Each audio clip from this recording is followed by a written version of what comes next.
to a 40-day extension earlier. I did that video right before midnight. They came to that agreement. And I put that video out earlier that they extended into January. But we now know what the WNBA has decided to offer. The WNBA's latest proposal to the Women's National Basketball Association includes a maximum salary in 2026 featuring a guaranteed $1 million base. Sources told recent developments have emerged regarding compensation negotiations between the WNBA and its athletes. A fresh proposal has been presented and subsequently disclosed to news outlets, revealing substantial changes to player earnings across multiple categories, including average wages, entry-level pay, and top-tier contracts with enhanced guaranteed funds.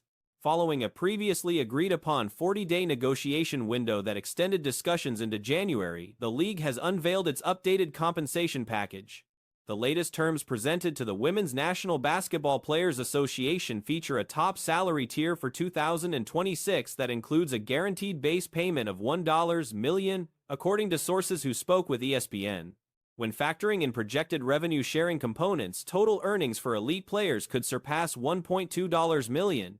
This represents a notable jump from earlier discussions where maximum agreements were valued between $800,000 and $850,000. $1 million base. Sources told ESPN on Monday, with projected revenue sharing pushing totals for earnings on max players to more than $1.2 million. So, we know they were offering on a max deal $800,000 to $850,000. So one way or another, that's increased between $150,000 and $200,000 in their offer. And the the increase amounts to somewhere between $150,000 and $200,000 above the prior offering. Previous proposals had capped total compensation at $1.1 million when including performance-based additions, which has now risen to $1.2 million. Performance incentives in professional sports typically require meeting extremely difficult criteria. Reaching that $1.2 million threshold would likely necessitate achieving multiple accomplishments such as championship victories, playoff series MVP honors, regular season MVP recognition, and all-star selections. However, the $1 million guaranteed base figure represents meaningful progress. According to ESPN sources, the proposal projects average player compensation in 2026 to surpass $500,000, while entry-level salaries would exceed $225,000. $200,000 in their offer. And the max contract was, with all the incentives, 1.1. Now it's 1.2. Now, I'll be the first to tell you, those bonuses, incentives, I mean, they're damn near impossible to hit. I mean, it's pretty common in leagues for there to be incentives, but we're talking about in order to get like $1.2 million, you'd have to like win the title, be the MVP of the title series, be the MVP of the league. The team spending limit would climb to $5 million in 2026 and would be linked directly to revenue expansion throughout the contract period. This revenue-tied structure suggests potential movement toward finalizing an agreement. Player sentiment regarding the proposal remains uncertain, and a completed deal does not appear to be immediately forthcoming. By late Sunday evening, both negotiating parties had consented to prolonging the existing collective bargaining agreement through the 9th of January 2026. The union had requested the nearly 6-week extension, which the league accepted after initially seeking only a 21-day continuation. These updated figures show gradual improvements from the league's previous proposal that was reported and verified in mid-November. League be all-star. I mean, you'd have to check like 1 million boxes to get up to $1.2 million. But $1 million base is a significant increase. Under the proposal, sources told ESPN the average player's salary in 2026 would be projected to exceed $500,000. And the minimum player salary would be projected to exceed $225,000. Within just 12 days, the offer increased from $1.1 million in total compensation for maximum contracts, average earnings exceeding $460,000, and minimum wages of $220,000. The average has been raised by an additional $40,000, the minimum by another $5,000, and the top-tier contract now features a guaranteed $1 million foundation rather than $1.1 million dependent on incentives. These adjustments constitute significant changes. Compared to current salary structures, the proposal represents approximately 4 times the existing compensation levels across the board. Present league minimums stand at $66,779, while the current top contract reaches $250,000.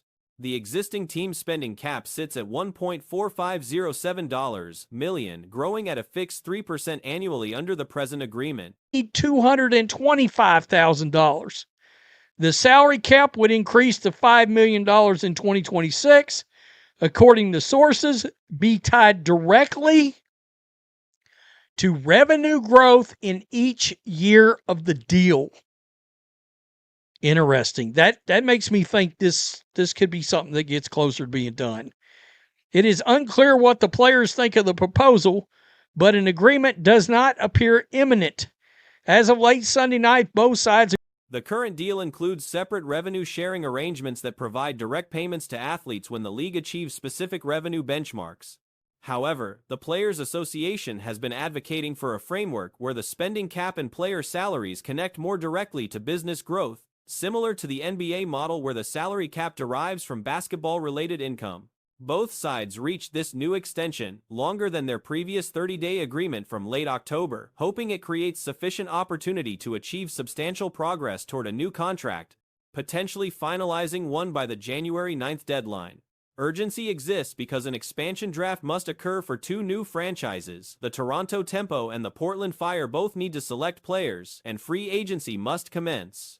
While these events could theoretically occur rapidly, teams could conduct their expansion draft and open free agency on the same day. Once an agreement exists, having a finalized contract remains essential. Night, both sides agreed to an extension of the current CBA through January 9, 2026. The union proposed nearly 6-week extension, and the league agreed to it after initially asking for a 21-day one. The new numbers reflect incremental increases from the league's last proposal that was reported by the AP and confirmed by ESPN on November 18th. So just in a matter of 12 days, they've increased. The magnitude of this compensation increase is undeniable. Some observers may begin questioning whether continued delays in reaching an agreement rest with ownership or players, given that the league is now offering quadruple the current guaranteed compensation. With the new media rights agreement in place, a rookie receiving a standard 3- or 4-year contract would earn over $800,000 total. This makes it challenging for average citizens to claim players receive inadequate compensation. 18th. So just in a matter of 12 days, they've increased this offer. More than $1.1 million in total compensation was the previous offer for players in the max, an average compensation of more than $460,000, and a minimum earning $220,000. So they've raised the average another $40,000 since the last proposal, raised the minimum another $5,000. And now the Supermax and speculation exists about what players ultimately seek. Some reports indicate aspirations around $2 million for top contracts. Given the current trajectory, reaching a final agreement seems increasingly plausible. Whether the guaranteed maximum salary will climb substantially beyond $1 million remains uncertain, but the gap between positions appears to be narrowing as negotiations continue. Recent developments in the WNBA collective bargaining negotiations have sparked significant discussion. Now, the Supermax, instead of being 1.1 with all incentives, is a guaranteed $1 million base. That's better. I mean, you're talking about, like I said, a $150,000 to $200,000 increase over their last offer, and if just by going by current salary standards right now, it's 4 times the amount of money. It's officially 4 times the amount of money. Reports indicate the league has put forward a proposal featuring compensation increases approximately 4 times higher than current guaranteed amounts. The minimum annual pay would rise to roughly $225,000 for a competition that has historically operated without generating profits. Before Caitlin Clark's arrival, viewership numbers remained low, and numerous franchises continue struggling with ticket sales. Notable markets like Dallas and Chicago haven't achieved capacity crowds despite housing prominent athletes. A noteworthy aspect involves speculation that this information reached front office sports through strategic channels, potentially aimed at regaining public support during contentious negotiations. They don't want this offseason to be all these months because you want to know why? Project B is on the rise. Now, I told y'all this the other day. I say, look, if the WNBA do not strike a deal and somehow have a season lockout before Project B kicked off, guess what that means? Disaster, disaster, disaster for their future. Because there's countless of WNBA superstars that is free agents this year. And I keep telling y'all, if Project B be like, y'all know what? We don't want y'all playing in this year. We'll throw an extra $2 million on. The timing appears deliberate given recent fan sentiment shifts. The proposal includes eliminating player accommodations provided by organizations. Teams have supplied housing arrangements since 2016, raising questions about the motivations behind this change. Some athletes with substantial endorsement deals maintain private residences, though many rely on team-provided lodging. The current system offers various arrangements during competition periods and postseason play. On that. Guess what these ladies going to? Well, $2 million. I ain't never made $2 million.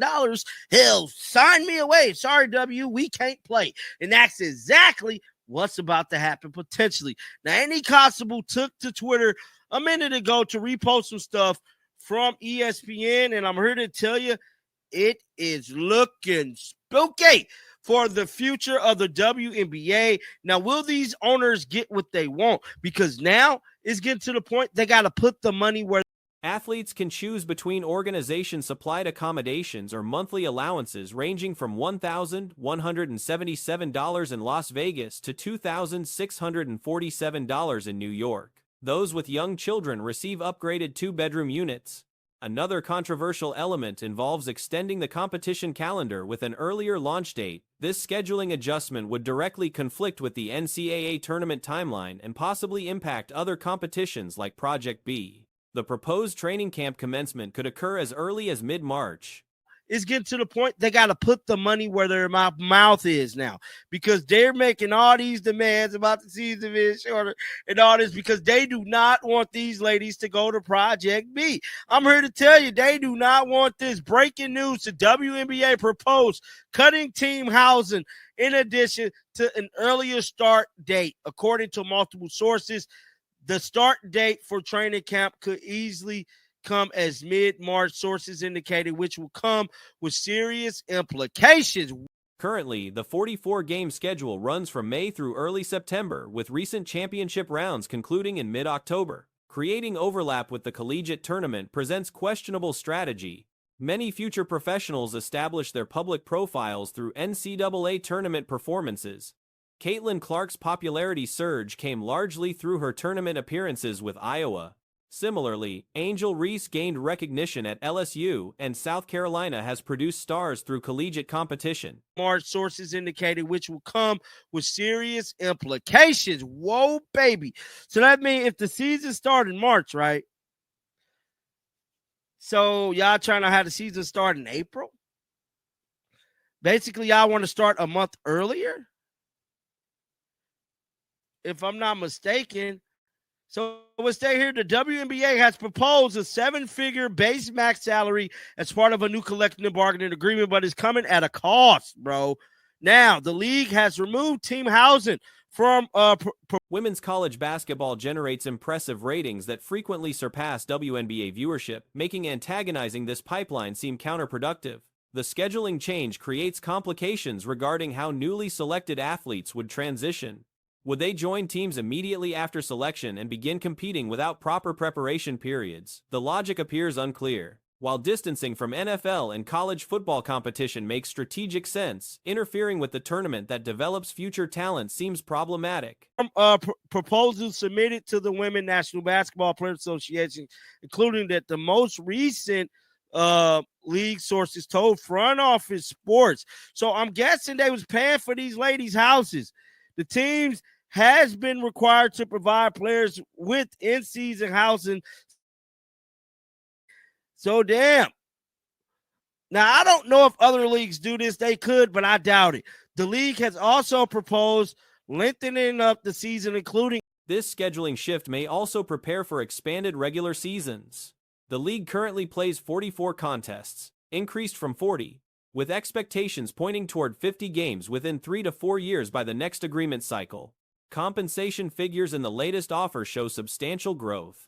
The maximum base amount reaches $1 million with performance bonuses, potentially adding another $200,000, rising from the previous $800,000, $850,000 ceiling. Average compensation would exceed $500,000. Proposed lengthening up the season, including an earlier start date that is expected to interfere with the NCAA tournament and potential other leagues such as Project B. Project B with the blue underline.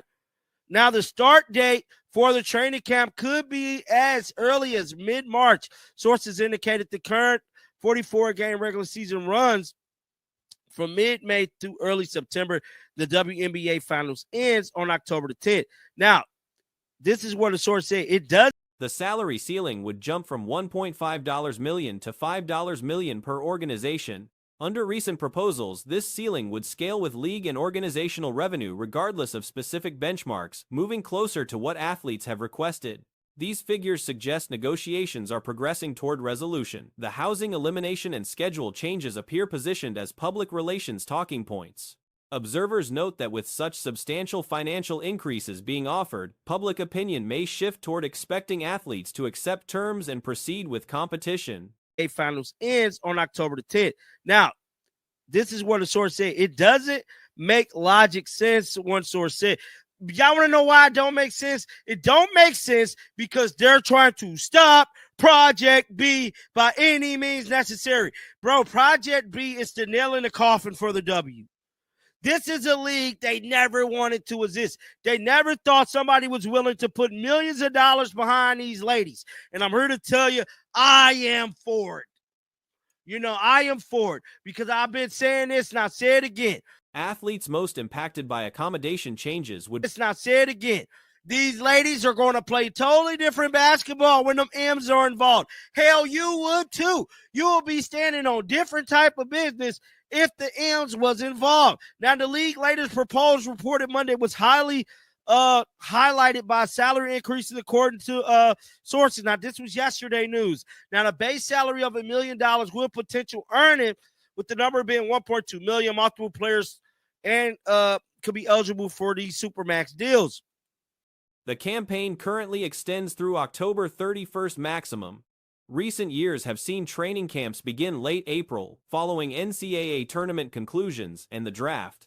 Last October, Commissioner Kathy Engelbert announced the increase to 44 contests and the shift to 7-game series formats. Multiple sources interpret the proposal as deliberately disrupting the NCAA tournament timeline, forcing rookies to arrive weeks into their inaugural campaigns. This creates significant concerns.